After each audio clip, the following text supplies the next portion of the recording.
السلام عليكم ورحمة الله وبركاته. الحمد لله رب العالمين والعاقبة للمتقين ولا عدوان إلا على الظالمين والصلاة والسلام على رسوله الأمين وعلى آله وصحبه أجمعين. اللهم صل على محمد وعلى آل محمد كما صليت على إبراهيم وعلى آل إبراهيم إنك حميد مجيد. اللهم بارك على محمد وعلى آل محمد كما باركت على إبراهيم وعلى آل إبراهيم إنك حميد مجيد. رب اشرح لي صدري ويسر لي أمري واحلل عقدة من لساني يفقهوا قولي. أعوذ بالله من الشيطان الرجيم. وأنذر عشيرتك الأقربين.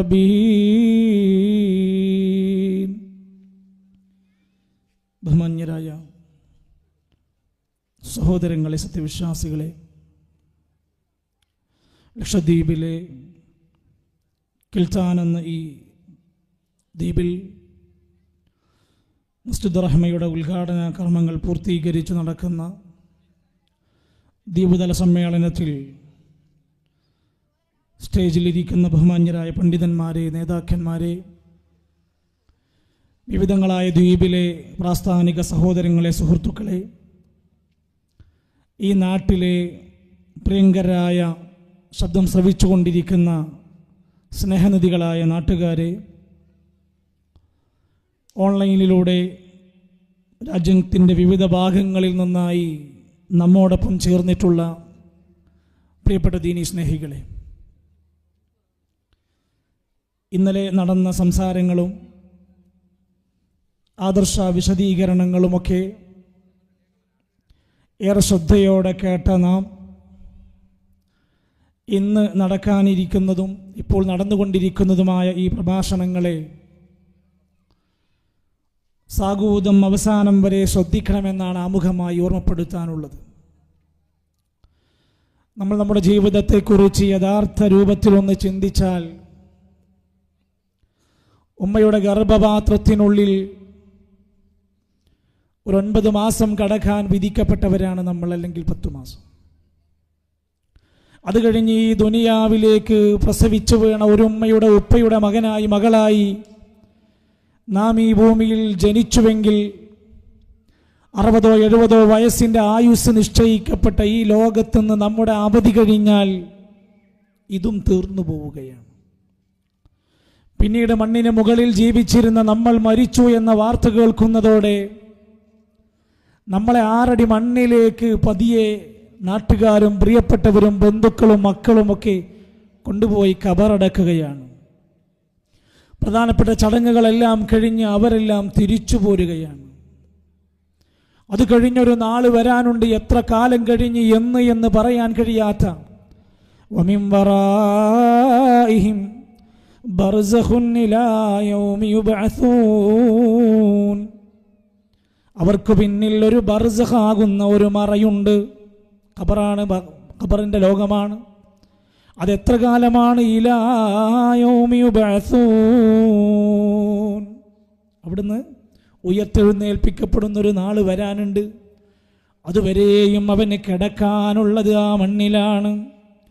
സഹോദരങ്ങളെ, ആലോചിച്ചു നോക്ക്. നമ്മൾ ഈ ശരീരം, പച്ചയായ ശരീരം കൊണ്ടുപോയി 6 അടി മണ്ണിലേക്ക് ഇറക്കി വെക്കുന്ന ഒരു നാള് നമുക്ക് വരാനിരിക്കുന്നു. നമ്മളൊന്ന് മരിച്ചു എന്ന വാർത്തയറിഞ്ഞാൽ ഇന്നാ ലില്ലാഹി വ ഇന്നാ ഇലൈഹി റാജിഊൻ അത് പറയുന്നു. വാട്സപ്പ് മീഡിയകളിലൂടെ നമ്മുടെ പേരിൻ്റെ കൂടെ ഇതാ ഇന്നയാളുടെ ജനാസ നമസ്കാരം ഇന്ന സമയത്താണ്, നമ്മുടെ പേര് പിന്നീട് മാറുകയാണ്. പിന്നീട് നമ്മളെയെല്ലാം ജനാസ എന്നും മയ്യിത്തുമെന്നൊക്കെ വിശേഷിപ്പിക്കപ്പെടുകയാണ്. പ്രിയപ്പെട്ട നമ്മുടെ മക്കൾ പോലും പിന്നെ നമ്മളെ വിളിക്കുന്നത് ഉമ്മ, ഉമ്മ, ഉപ്പ, ഉപ്പച്ചി എന്നൊന്നുമല്ല. എല്ലാവരും ചോദിക്കുന്നത് ജനാസ എപ്പോഴെടുക്കും, മയ്യിത്ത് കുളിപ്പിക്കാനായോ? ഈ ചോദ്യങ്ങളൊക്കെ ചോദിച്ച് നമ്മുടെ പേരും അഡ്രസ്സൊക്കെ മാറാൻ പോവുകയാണ്. അല്ലാഹുവിൻ്റെ ഖുർആൻ പറയാണ്, കുല്ലു നഫ്സിൻ ദായിഖത്തുൽ മൗത്ത് വഇന്നമാ തുവഫൗന ഉജൂറകും യൗമൽ ഖിയാമ. എല്ലാവരും മരിക്കും, പണ്ഡിതന്മാർ മരിക്കും, നേതാക്കന്മാർ മരിക്കും, അമ്പിയാക്കന്മാർ വരെ, ഔലിയാക്കന്മാർ വരെ, മഹാന്മാർ വരെ ലോകത്തുനിന്ന് മരിച്ചവരാണ്. നമ്മളെല്ലാവരും ഒരു ദിവസം മരിക്കുന്നതാണ്. അവിടെ അവസാനിക്കൂല. വഇന്നമാ തുവഫൗന ഉജൂറകും യൗമൽ ഖിയാമ. എന്നിട്ട് ഖിയാമത്ത് നാളിൽ അവരെ ഒന്നുകൂടെ ഉയർത്തെഴുന്നേൽപ്പിക്കുന്നതാണ്. അത് വിശ്വസിക്കുന്നവരാണ് മുസ്ലിമീങ്ങളെ നമ്മൾ. ആ ഉയർത്തെഴുന്നേൽപ്പിൻ്റെ നാളിൽ ഫമൻ സുഹ്സിഹാനിന്നാർ, ആരാണോ നരകത്തിൽ നിന്ന് അകറ്റപ്പെടുകയും വഉദ്ഖിലൽ ജന്ന, സ്വർഗത്തിൽ പ്രവേശിപ്പിക്കപ്പെടുകയും ചെയ്യുന്നത്, ഫഖദ് ഫാസ്, അവൻ വിജയിച്ചിരിക്കുന്നു. ഇവിടുത്തെ ജോലി, ഇവിടുത്തെ മക്കളുടെ എണ്ണം, ഇവിടുത്തെ കച്ചവടം, ഇവിടുത്തെ സ്ഥാനമാനങ്ങൾ, ഇവിടുത്തെ ബഹുമതികൾ, പുരസ്കാരങ്ങൾ, അവാർഡുകൾ ഒന്നും വിജയത്തിൻ്റെ അടയാളങ്ങളല്ല. അതൊക്കെ ഒരു നാട്ടിലെ ഭൗതിക സാഹചര്യങ്ങൾ കിട്ടുന്ന സുഖങ്ങളാണ്. എന്നാൽ വിജയിച്ചു എന്ന് നമുക്ക് പറയാൻ പറ്റണമെങ്കിൽ ഫഖദ് ഫാസ്, അവൻ വിജയിച്ചു എന്ന് പറയുന്നത് സ്വർഗത്തിലെത്തുമ്പോഴാണ്. വമൽ ഹയാത്തുദ് ദുനിയാ ഇല്ലാ മതാഉൽ ഗുറൂർ. ഇപ്പം നമ്മൾ ജീവിക്കുന്ന ഈ ദുനിയാവ് ഒരു വഞ്ചനയുടെ വിഭവമാണ്. എപ്പോൾ വേണമെങ്കിലും അത് നഷ്ടപ്പെടാം. ഒന്നുകിൽ നമ്മൾ ഇവിടെ നിന്ന് പോകാം, അല്ലെങ്കിൽ നമ്മുടെ വിഭവങ്ങൾ നമുക്ക് നഷ്ടപ്പെടാം. പക്ഷേ സ്വർഗം നമുക്ക് നേടാൻ കഴിഞ്ഞാലോ, സ്വർഗം നിനക്കൊരു മസ്കനായി ലഭിച്ചെങ്കിലേ പിന്നെന്തു ക്ലേശം സാരമില്ല നിന്നിലേ. ആരൊക്കെ നിന്നെ ദരിദ്രനായി കണ്ടെങ്കിലും കോടീശ്വരൻ നീ തന്നെ കാലത്തിലും. സ്വർഗം കിട്ടിയാൽ നമ്മൾ ഇവിടെ ഒരു മിസ്കീനായാലും ഫക്കീറായാലും വീടില്ലാത്തവനായാലും എന്തൊക്കെ നഷ്ടം സംഭവിച്ചാലും സ്വർഗം കിട്ടുമോ, നീ ഭാഗ്യവാനാണ്. ആ സ്വർഗത്തിലേക്ക് ആരൊക്കെ വരണം? കുടുംബം വരണം. നമ്മളെല്ലാവരും അവിടെ ഉണ്ടാവണം. കിൽത്താൻ ദ്വീപിലെ ജനങ്ങൾ അവിടെ ഉണ്ടാവണം. ആ സ്വർഗം മോഹിച്ചു കൊതിച്ചുകൊണ്ടാണ് ഈ സമ്മേളനത്തിൻ്റെ സംസാരങ്ങൾ. ഒന്നാലോചിച്ച് നോക്കൂ നിങ്ങൾ. മഹാനായ നൂഹ് നബി അലൈഹിസ്സലാത്തു വസ്സലാം അതാ പ്രിയപ്പെട്ട മകനെ വിളിച്ച് പറയുന്നുണ്ട്, മോനെ, ഇവിടെ ഒരു വലിയ പ്രളയം വരാൻ പോവാണ്. നീ ഞങ്ങളുടെ കൂടെ കപ്പലിൽ കയറി വരണം. എന്നിട്ട് നീ രക്ഷപ്പെടാൻ ശ്രമിക്കണം. എന്തിനാ മകനെ വിളിക്കുന്നത്? മകൻ രക്ഷപ്പെടണം, മകൻ ഈമാനിയാകണം, മകൻ സ്വർഗത്തിലെത്തണമെന്ന് ആഗ്രഹിക്കുന്ന വാപ്പ.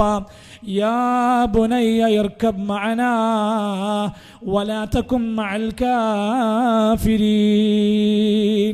മോനെ, നീ ഞങ്ങളുടെ കൂടെ കപ്പലിൽ കയറി വാ, നീ ഒരിക്കലും കാഫിരീങ്ങളുടെ കൂട്ടത്തിലേക്ക് ചേരല്ലേ. എന്നാ മകൻ ബാപ്പയെ, നൂഹ് നബി അലൈഹിസ്സലാമിനെ എതിർത്തു. ബാപ്പ, ഞാൻ മലൻ്റെ മുകളിലോ മരത്തിൻ്റെ മുകളിലോ എവിടെങ്കിലും പോയി രക്ഷപ്പെട്ടോളാം. ബാപ്പയും ബാപ്പാൻ്റെ തൗഹീദും ബാപ്പാൻ്റെ ഇസ്ലാമും ബാപ്പയോട് കൊണ്ടുപോയിക്കോ. അപ്പോൾ കുടുംബത്തോടെ സ്വർഗത്തിലെത്താൻ കഴിയോ? പ്രിയപ്പെട്ടവരെ, അന്നത്തെ ന്യൂ ജനറേഷനായിരുന്നു ആ മകനെങ്കിൽ ഇന്ന് നമ്മുടെ കൂടെയുള്ള മക്കളും ഇത്തരത്തിലാണ്. അവർ നമ്മുടെ കൂടെ പള്ളിയിൽ വരുന്നില്ല, അവർ നമ്മളോടൊപ്പം ആദർശ പ്രബോധന രംഗത്ത് കാണുന്നില്ല. അവരെ ഈ തൗഹീദിലേക്ക് നമ്മൾ ഏറ്റവും നമ്മുടെ തലക്കെട്ട് കൊടുത്ത പോലെ ആ തൗഹീദിൻ്റെ അടിത്തറയിലേക്ക് നമ്മുടെ മക്കൾ വരണം. നൂഹ് നബി അലൈഹിസ്സലാത്തു വസ്സലാം, ലൂത്ത് നബി അലൈഹിസ്സലാത്തു വസ്സലാം അവിടുത്തെ ഭാര്യമാരോട് നന്നായി നസീഹത്തോടെ പറയുന്നു, അവരോടുള്ള പ്രത്യേകമായ ഗുണകാംക്ഷയോടെ പറയുന്നു. പക്ഷേ അവർ ഈ ഭർത്താവിൻ്റെ നസീഹത്തിനെ ഉൾക്കൊള്ളാൻ തയ്യാറല്ല. كانتا تحت عبدين من عبادنا صالحين. നല്ല രണ്ട് അടിമകളായ അള്ളാഹുവിൻ്റെ അടിമകളായ നല്ല സ്വാലിഹീങ്ങളായ രണ്ടാളുകൾ അവർ ഭർത്താക്കന്മാരായി. നിങ്ങൾ നോക്ക്, ആ ഭാര്യമാരോട് പറഞ്ഞപ്പോൾ ഈ തൗഹീദും ഈ ഇസ്ലാമും സ്വീകരിക്കാൻ പറഞ്ഞപ്പോൾ ഫഖാനതാഹുമാ, അവർ രണ്ടുപേരും ആ ഭർത്താക്കന്മാരെ നിഷേധിക്കുകയാണ്, വഞ്ചിക്കുകയാണ്. നിങ്ങളുടെ തൗഹീദൊന്നും ഞമ്മക്ക് വേണ്ട, ഭാര്യ കൂടല്ല. ഈ കിൽത്താൻ ദ്വീപിൽ എത്രയോ പ്രവർത്തകന്മാർ അനുഭവിക്കുന്ന വിഷമമാണ്. മക്കളിൽ കൂടെ ഇല്ലാത്തവർ, ഭാര്യമാർ ഈ ആദർശ കൂട്ടായ്മയോടൊപ്പം ചേരാൻ വിമുഷ്ടി കാണിക്കുന്ന ആളുകൾ, ഇവരെ ഈ ആദർശത്തിലേക്ക് കൊണ്ടുവരാൻ അന്ന് അമ്പിയാക്കന്മാരെന്ത് ചെയ്തു? ക്ഷണിക്കുകയാണ്. ഈ അമ്പിയാക്കന്മാരുടെ ചരിത്രമാണ് പിന്നീട് ബാപ്പയെ വിളിക്കുന്ന ഒരു മകന്റെ ചരിത്രം. വത്തഖദല്ലാഹു ഇബ്രാഹീമ ഖലീലാ, ഇബ്രാഹിം നബി അലൈഹിസ്സലാമിനെ അല്ലാഹ് ഖലീലായി, ചങ്ങാതിയായി സ്വീകരിച്ചിരിക്കുന്നു.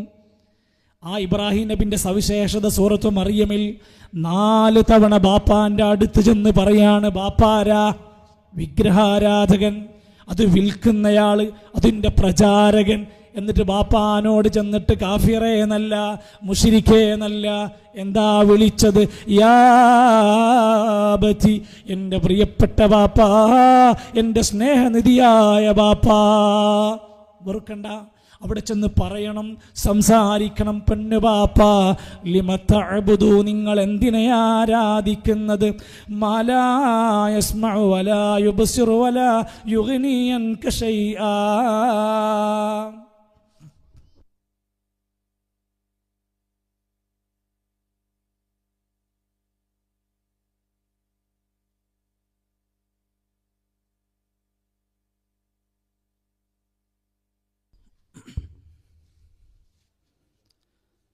ഇബ്രാഹിം നബി അലൈഹി സ്വലാത്തു വസ്സലാം ബാപ്പാനോട് എന്നിട്ട് പറയാണ്, യാ അബതി, എൻ്റെ പ്രിയപ്പെട്ട ബാപ്പ, ലിമ തഅബുദു, നിങ്ങൾ എന്തിനെ ആരാധിക്കുന്നത്? മാലാ യസ്മഉ വലാ യുബ്സിറു, കേൾക്കാത്ത കാണാത്ത വസ്തുക്കളെ എന്തിനാ ബാപ്പ ആരാധിക്കുന്നത്? വലാ യുഗ്നി അൻക ശൈആ, വലാ യുഗ്നി അൻക ശൈആ, നിങ്ങൾക്ക് യാതൊരു ഉപകാര ഉപദ്രവം ചെയ്യാത്തവരെ എന്തിനാ നിങ്ങൾ ആരാധിക്കുന്നത്? ആ ചോദ്യം ചോദിച്ചു. ആരോട്? വാപ്പാനോട്. ഇബ്രാഹിം നബി അലൈഹിസ്സലാത്തു വസ്സലാം ചോദിക്കുന്നത് എന്തിനാണ്? ബാപ്പയും ഈ ആദർശത്തിൻ്റെ കൂടെ ഉണ്ടാകണം, ആഗ്രഹിക്കണം. അപ്പം നമ്മൾ വിളിക്കും, നമ്മൾ മാറ്റി നിർത്തൂല. സ്നേഹത്തോടെ മരുന്ന് കൊടുക്കുന്നു, ഭക്ഷണം കൊടുക്കുന്നു, വെള്ളം കൊടുക്കുന്നു, വസ്ത്രം മേടിച്ചു കൊടുക്കുന്നു, വേണ്ട സൗകര്യങ്ങളെല്ലാം ചെയ്യുന്നു. അതേ, നമ്മൾ ആദർശവും അവർക്ക് അതുപോലെ കൊടുക്കുകയാണ്. മഹാനായ റസൂൽ കരീം സല്ലല്ലാഹു അലൈഹി വസല്ലം അവിടുന്ന് ഇസ്ലാമിൻ്റെ പ്രബോധന ഘട്ടത്തിൻ്റെ ആദ്യ ഭാഗത്തതാ ഇസ്ലാമിൻ്റെ പ്രബോധന പ്രവർത്തനങ്ങൾ രഹസ്യമായിരുന്നു.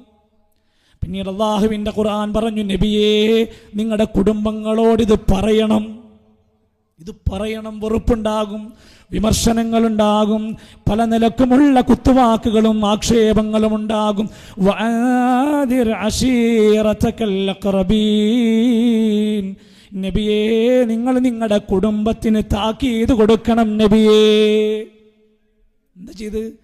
കുടുംബക്കാരെ ഖുറൈശികളെ ഒന്നടങ്കം സഫാക്കുന്നിൻ്റെ മുകളിലേക്ക് വിളിച്ചു വരുത്തിയിട്ട് ലാ ഇലാഹ ഇല്ലല്ലാഹ് പഠിപ്പിച്ചു കൊടുത്തു. വിമർശനമുണ്ടായി. സ്വന്തം പിതൃവ്യനാണ്, അബൂലഹബാണ്. തബ്ബല്ലക യാ മുഹമ്മദ് അലിഹാദാ ജമഅതനാ, അല്ലയോ മുഹമ്മദ്, ഈ വാക്ക് പറയാനാണോ, ഈ ആദർശം പറയാനാണോ ഞങ്ങളെ വിളിച്ചു വരുത്തിയത്? നിനക്ക് നാശമുണ്ടാകട്ടെ. സ്വന്തം കുടുംബത്തിൽ നിന്ന് പ്രശ്നങ്ങളുണ്ടാവും. പക്ഷേ നിരന്തരം അവിടുന്ന് സ്വന്തം മക്കളെ, 2 പെൺമക്കളെ പ്രവാചകൻ സല്ലല്ലാഹു അലൈഹി വസല്ലം ഇസ്ലാമിൻ്റെ പ്രബോധനം തുടങ്ങിയപ്പോൾ ഡിവോഴ്സാക്കിയിട്ട് വീട്ടിൽ കൊണ്ടുവന്നാക്കി. ഈ മതവുമായി ബന്ധപ്പെട്ട ആളുടെ മക്കളാണെങ്കിൽ ഞങ്ങൾക്ക് വേണ്ട. നല്ല പ്രയാസങ്ങൾ ഉണ്ടാകുന്ന പറഞ്ഞത്. അതുകൊണ്ട് എൻ്റെ പ്രിയപ്പെട്ട സഹോദരങ്ങളോട് ഒന്നാമതായി പറയാനുള്ളത്, ആദർശരംഗത്ത് സജീവതയുള്ള ആ കാര്യങ്ങൾ പഠിച്ചു മനസ്സിലാക്കുന്ന, കേൾക്കുന്ന, അങ്ങനെ നമ്മളൊരു കുടുംബം ഒന്നടങ്കം ഈ രംഗത്തുണ്ടാകണമെന്നാണ്. രണ്ടാമത് പറയാനുള്ളത്, നമ്മുടെ കുടുംബം സ്വർഗത്തിലേക്കെത്താൻ ഓരോരുത്തരും അവരവരുടെ കൃത്യമായ ബാധ്യത നിർവഹിക്കണം.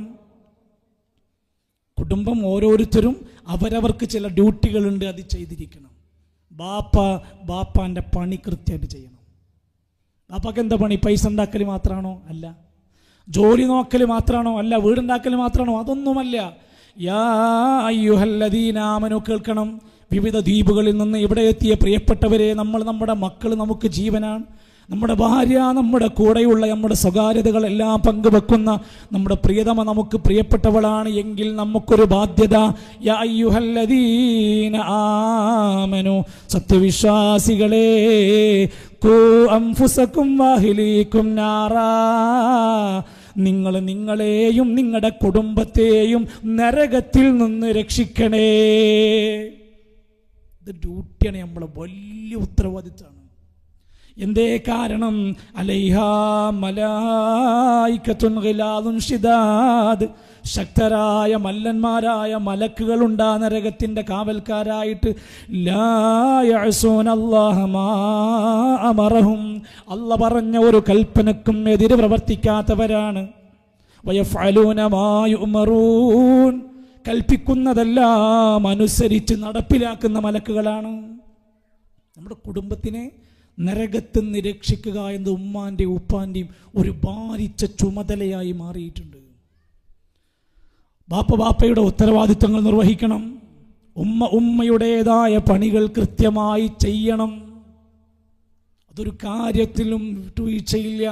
പ്രിയപ്പെട്ട വാപ്പമാരെ, നമുക്കൊരു കുഞ്ഞ് ജനിച്ചാൽ ആ മക്കളോടുള്ള ബാധ്യതകൾ നമ്മൾ നിർവഹിക്കണം. മക്കൾക്ക് നല്ല പേര് വിളിക്കാൻ പറഞ്ഞു, അവർക്ക് തർബിയത്ത് കൊടുക്കാൻ പറഞ്ഞു, അവരുടെ കൃത്യമായ രൂപത്തിൽ നമ്മൾ അവരൊരു വലതുൻ സ്വാലിഹായി മാറാൻ വേണ്ടുന്നതെല്ലാം നമ്മൾ ചെയ്യാൻ വേണ്ടി പറഞ്ഞു. മക്കളില്ലാതെ വിഷമിക്കുന്ന 10,000-കണക്കിന് മനുഷ്യർ എത്ര ലക്ഷം വേണമെങ്കിൽ അവർ ചെലവഴിക്കാൻ തയ്യാറാണ്. അവർക്കെന്താ വേണ്ടത്? ഒരു കുഞ്ഞിക്കാലി കാണണം. സക്കരിയ നബി അലൈഹിസ്സലാത്തു വസ്സലാം, ഇബ്രാഹിം നബി അലൈഹിസ്സലാത്തു വസ്സലാം, 2 മഹാപ്രവാചകന്മാർ ഒരുപാട് കാലം കാത്തിരുന്നാണ് ഒരു മകനെ കിട്ടുന്നത്. റബ്ബി ഹബിലി മിനസ്സാലിഹീൻ, പ്രാർത്ഥിക്കാണ്, പടച്ചോനെ മക്കളെത്താ, നല്ല സ്വാലിഹീങ്ങളെത്താ.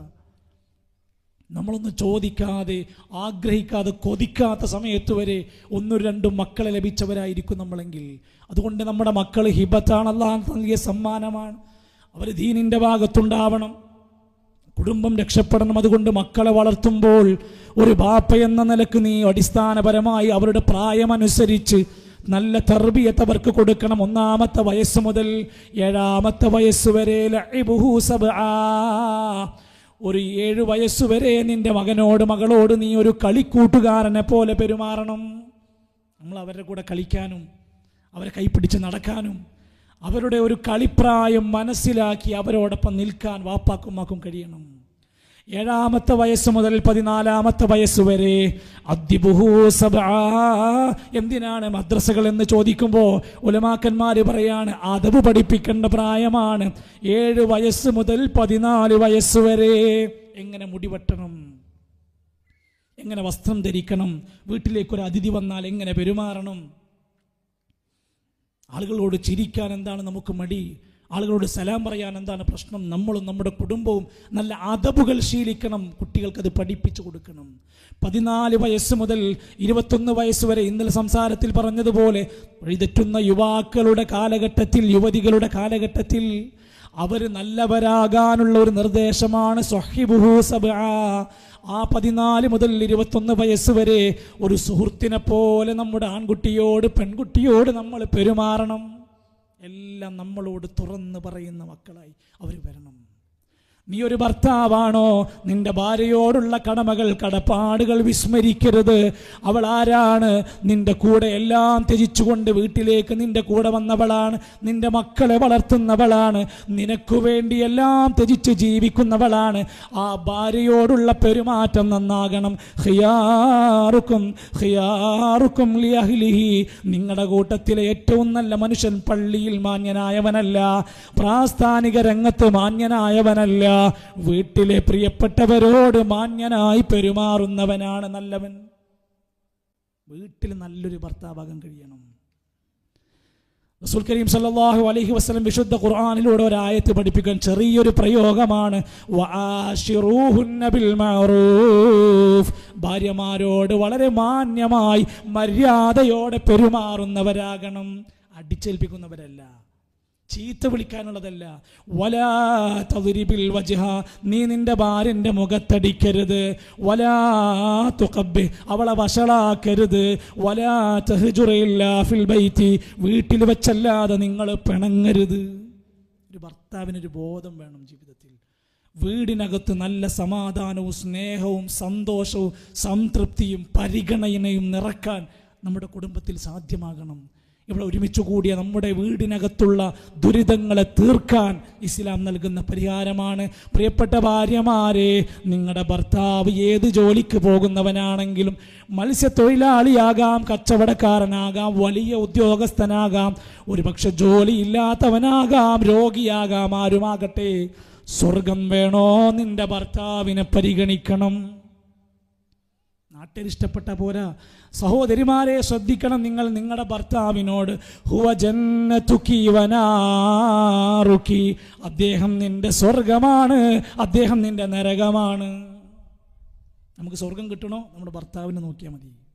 നമുക്ക് നരകം കിട്ടണോ ആ ഭർത്താവിനോടുള്ള മോശം പെരുമാറ്റം മാത്രം മതി നമ്മൾ നരകത്ത് പോകാൻ. നല്ല നിസ്കരിക്കും, നന്നായി നോമ്പ് നോൽക്കും, നല്ല ഖുർആനോതും, ഭർത്താവിനെ ധിക്കരിക്കുന്നവളാണോ സ്വർഗത്ത് പോകാൻ കഴിയൂല.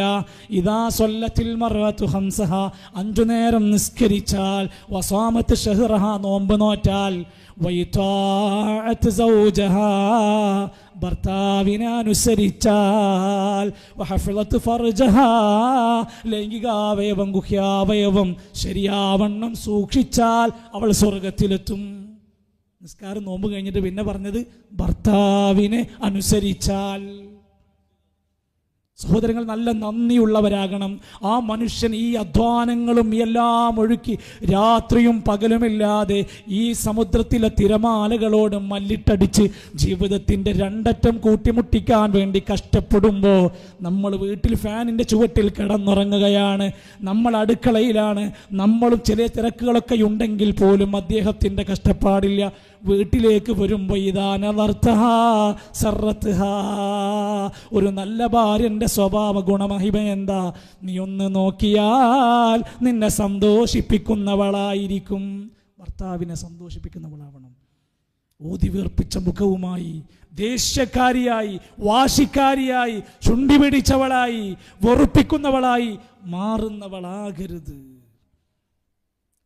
കഷ്ടപ്പാടുകൾ. അയ്യൂബ് നബി അലൈഹിസ്സലാമിൻ്റെ ജീവിതം വായിച്ചു നോക്ക്. 18 കൊല്ലം രോഗം കൊണ്ട് പൊറുതിമുട്ടിയ ആ പ്രവാചകൻ ആശ്വാസമായ ധാര ഒരു ഭാര്യയുണ്ടായിരുന്നു. ഹാഷിം സാഹിബ് പറഞ്ഞ പോലെ കണ്ണൂർ ജില്ലയിലൊക്കെ ഞങ്ങൾ ഇടക്കിടക്ക് ഓർമ്മപ്പെടുത്താറുണ്ട്. കല്യാണം കഴിഞ്ഞ് 4 മാസം കഴിഞ്ഞപ്പോൾ ഒരു പരിക്ക് പറ്റി കിടപ്പിലായ സലീം സാഹിബ്, 4 മാസം കല്യാണം കഴിഞ്ഞിട്ടായിട്ടുള്ളൂ, പരിക്ക് പറ്റി കിടപ്പിലായി, എണീക്കാൻ കഴിയാത്ത ബെഡിലായിക്കൊണ്ട് 44 കൊല്ലം കിടന്നത് ഒരു ബെഡ്റൂമിലായിരുന്നു. അവരുടെ ഭാര്യ മറ്റൊന്നും ആലോചിക്കാതെ അവരെ കുളിപ്പിച്ച് വൃത്തിയാക്കി മരുന്ന് കൊടുത്ത് ഒരു ഭാര്യ തൻ്റെ ജീവിതം ഒഴിച്ചു വെക്കുന്നു. എന്തിന്?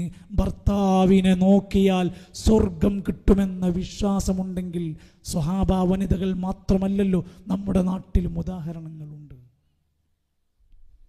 അതുകൊണ്ട് ഭാര്യമാരെ, സ്വർഗം വേണമെങ്കിൽ ഭർത്താവിനോടുള്ള ഏറ്റവും നല്ല പെരുമാറ്റം നമുക്ക് സാധ്യമാകണം. മക്കളോടുള്ള നമ്മുടെ ഉത്തരവാദിത്വങ്ങൾ മറക്കരുത്. ലുഖ്മാനുൽ ഹകീം, അതാ സൂറത്ത് ലുഖ്മാനിൽ അവിടുത്തെ മക്കളെ വിളിച്ച് നമുക്ക് കൊടുക്കാനുള്ള 10 ഉപദേശങ്ങൾ. യാ ബുനയ്യ, പൊന്നുമോനെ, ലാ തുശ്രിക് ബില്ലാഹ്, നീ അല്ലാഹുവിൽ പങ്കു ചേർക്കല്ലേ. യാ ബുനയ്യ, പൊന്നുമോനെ, അഖിമിസ്സലാഹ്, നിസ്കാരം സമയബന്ധിതമായി നിർവഹിക്കണേ. വഗ്ളുദ് മിൻ സൗതിക എന്ന് പറയുന്ന പല രൂപത്തിൽ നിന്റെ ശബ്ദം നിയന്ത്രിക്കണം. വലാ തംശി ഫിൽ അർളി മർഹാ, അഹന്തയോടെ ഭൂമിയിൽ നടക്കരുത്. മക്കൾക്ക് നിരന്തരമായി ഉപദേശങ്ങളും സ്നേഹവും ചിരികളും തമാശകളും ഒക്കെ കൊടുക്കുന്ന ഏറ്റവും നല്ല ഊഷ്മളമായ ബന്ധമായി നമ്മുടെ കുടുംബം മാറണം. 3, നമ്മുടെ വീട് ഇസ്ലാമികമാകണം.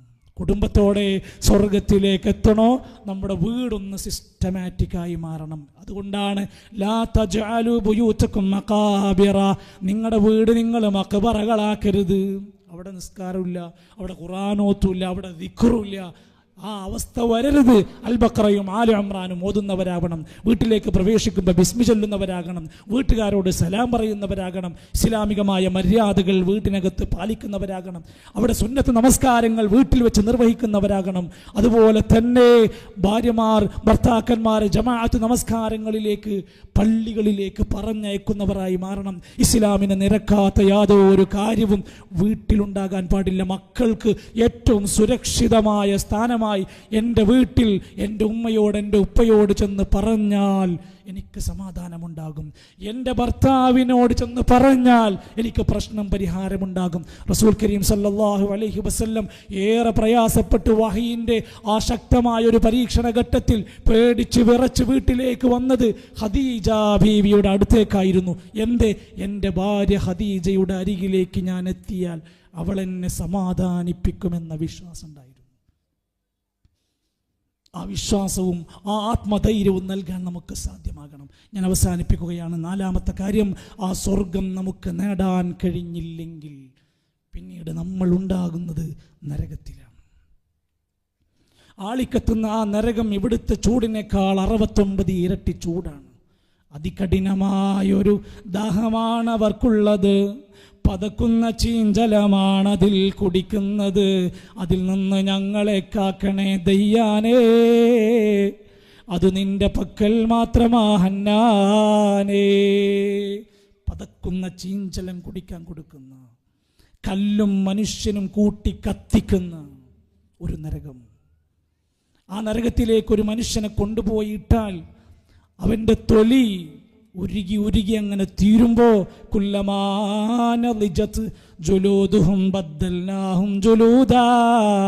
പുതിയ തൊലി കൊടുക്കും. എന്നിട്ട് ആ തൊലിയും ഇങ്ങനെ വെന്തുരുകിക്കൊണ്ടിരിക്കും.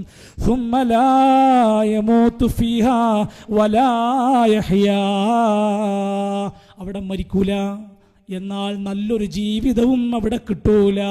കുടിക്കുന്നതും ധരിക്കുന്നതും എല്ലാം ശിക്ഷയാണ്. അവസാനം നരകത്തിലേക്ക് ചെന്ന് പതിക്കുന്ന കുറ്റവാളികൾ യുബസ്വറൂനഹും യവദ്ദുൽ മുജ്രിമു ലൗ യഫ്തദി മിൻ അദാബി യൗമിഇദിൻ ബിബനീ. അല്ലാഹ്, ഞാൻ ഉമ്മ കൊടുത്ത് വളർത്തിയ സ്നേഹിച്ച് പാലൂട്ടിയ എൻ്റെ പ്രിയപ്പെട്ട മക്കളെ ഞാൻ നരകത്തിലേക്ക് തരാ, എന്നെ ഒന്ന് രക്ഷിക്കാൻ പറ്റുമോ അല്ലാഹ്? എനിക്കെൻ്റെ മക്കളൊന്നൊരു പ്രശ്നമല്ല. ഇവിടെ മക്കളുടെയും കുടുംബത്തിൻ്റെയും പേര് പറഞ്ഞ് പള്ളിയില്ല, നിസ്കാരമില്ല, തിരക്കില്ലാതെ ഓടിയുന്ന മനുഷ്യൻ, ആ സമയത്ത് അവൻ പറയാണ്, ഞാൻ എൻ്റെ മക്കളെ നരകത്തിലേക്ക് തരാം, എന്നൊന്ന് രക്ഷിക്കൂ. വസാഹിബതിഹി വഅഖീ, എൻ്റെ സഹധർമ്മിണിയായ ഭാര്യയെ തരാ, എൻ്റെ ജ്യേഷ്ഠാനുജന്മാരെ തരാ. വഫസീലതിഹില്ലതി തുവി, എൻ്റെ പ്രിയപ്പെട്ട കുടുംബക്കാരെ മൊത്തം ഞാൻ നരകത്തിലേക്ക് തരാ. വമൻ ഫിൽ അർളി ജമീഅൻ സുമ്മ യുൻജി, ഭൂമിയിലെ മുഴുവൻ മനുഷ്യരെ ഞാൻ നരകത്തിലേക്ക് വലിച്ചു കൊണ്ടുവന്ന് തരാ, എന്നെ ഒന്ന് രക്ഷിക്കാൻ പറ്റുമോ? അള്ളാന്റെ മറുപടി, കുംഭസാരങ്ങൾക്ക് പ്രസക്തിയില്ല, കരച്ചിലിന് പ്രസക്തിയില്ല, മാപ്പപേക്ഷക്ക് പ്രസക്തിയില്ല. കല്ലാ ഇന്നഹാ ലളാ നസാഅതൻ ലിശ്ശവാ തദ്ഉ മൻ അദ്ബറ വതവല്ലാ. വെന്തിരിയുന്ന നളാ എന്ന നരകത്തിലേക്ക് വലിച്ചെറിയപ്പെടും. അള്ളാഹു നമ്മയെല്ലാം കാത്തു രക്ഷിക്കുമാറാകട്ടെ. സ്വർഗത്തിൻ്റെ ഉന്നതമായ ഫിർദൗസിൽ ഒരുമിച്ച് സുഖത്തോടെ ആനന്ദത്തോടെ ഏറ്റവും നല്ല പൂന്തോപ്പിൽ ജീവിക്കാൻ നമുക്കും നമ്മുടെ കുടുംബത്തിനും അള്ളാഹു തൗഫീഖ് നൽകുമാറാകട്ടെ. അല്ലാഹുമ്മ റബ്ബനാ തഖബ്ബൽ മിന്നാ ഇന്നക അൻതസ് സമീഉൽ അലീം വതുബ് അലൈനാ ഇന്നക അൻത തവ്വാബുർ റഹീം. വസല്ലല്ലാഹു അലാ നബിയിനാ മുഹമ്മദ് വൽഹംദുലില്ലാഹി റബ്ബിൽ ആലമീൻ. അസ്സലാമു അലൈക്കും വറഹ്മത്തുള്ളാഹി വബറകാതുഹു. കുടുംബത്തോടെ സ്വർഗത്തിലേക്ക് എന്ന വിഷയത്തെ ആസ്പദമാക്കി പ്രൗഢഗംഭീരമായ പ്രഭാഷണം നടത്തിയ ബഹുമാന്യ പണ്ഡിതൻ സുബൈർ സലഫി അവർക്ക് കൃതജ്ഞത രേഖപ്പെടുത്തുന്നു. അടുത്തതായി സ്നേഹിക്കുക സ്നേഹപ്രവാചകനെ എന്ന വിഷയത്തെ ആസ്പദമാക്കി സംസാരിക്കുന്നതിന് ബഹുമാന്യ പണ്ഡിതൻ